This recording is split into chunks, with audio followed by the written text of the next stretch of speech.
মুন্সিগঞ্জের টঙ্গিবাড়িতে ফুপুর বাড়িতে বেড়াতে এসে রুমাইসা নামের এক স্কুল ছাত্রীর মর্মান্তিক মৃত্যু হয়েছে। নিহত রুমাইসা কিশোরগঞ্জ জেলা শহরের ফেরদৌস মিয়ার মেয়ে। সেই স্থানীয় একটি বিদ্যালয়ের 10ম শ্রেণীর ছাত্রী ছিলেন। সিসিটিভির ভিডিও ফুটেজে দেখা যায় মোটরসাইকেলের পিছন হতে সে ছিটকে পড়লে একটি বাস তাকে চাপা দেয়। পরে তাকে উদ্ধার করে মুন্সিগঞ্জ সদর হাসপাতালে নিয়ে আসা হলে কর্তব্যরত চিকিৎসক তাকে মৃত ঘোষণা করেন।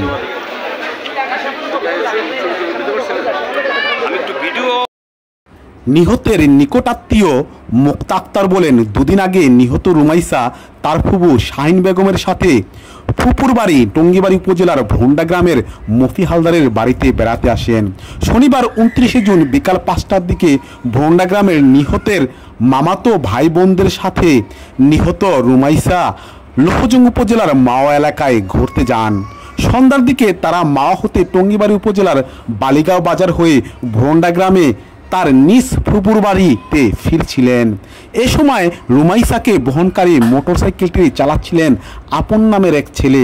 মোটরসাইকেলটি বালিগাঁও বাজারের যমুনা ব্যাংকের সামনে আসার পরে মোটরসাইকেলের পিছন হতে ফসকে রাস্তায় পড়ে যায় রুমাইসা।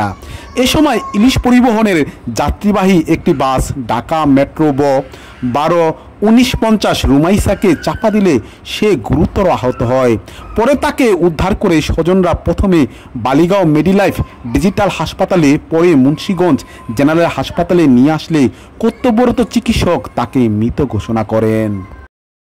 স্থানীয়দের অভিযোগ, ওই স্থানে নির্মিত কংক্রিটের সড়কটিতে ঢেউ রয়েছে। সড়কে ঢেউ থাকার কারণে মোটরসাইকেল দুলে গিয়ে পিছন হতে ফসকে পড়ে যায় রুমাইসা, আর এতেই তার মৃত্যু হয়। শাহিন নামের এক মোটরসাইকেল চালক জানান, ওই সড়কটি দিয়ে যাবার সময় সড়কে ঢেউ থাকার কারণে মোটরসাইকেলে নিয়ন্ত্রণ রাখা কঠিন হয়ে পড়ে। এ ব্যাপারে টঙ্গিবাড়ি থানা ওসি মোল্লা সোয়েব আলী বলেন, খবর পেয়ে ঘটনাস্থলে পুলিশ পাঠানো হয়েছে। তবে পুলিশ পাঠানোর আগেই নিহতকে স্বজনরা ঘটনাস্থল হতে নিয়ে গেছে। ঘাতক বাসটিকে আটক করা হয়েছে।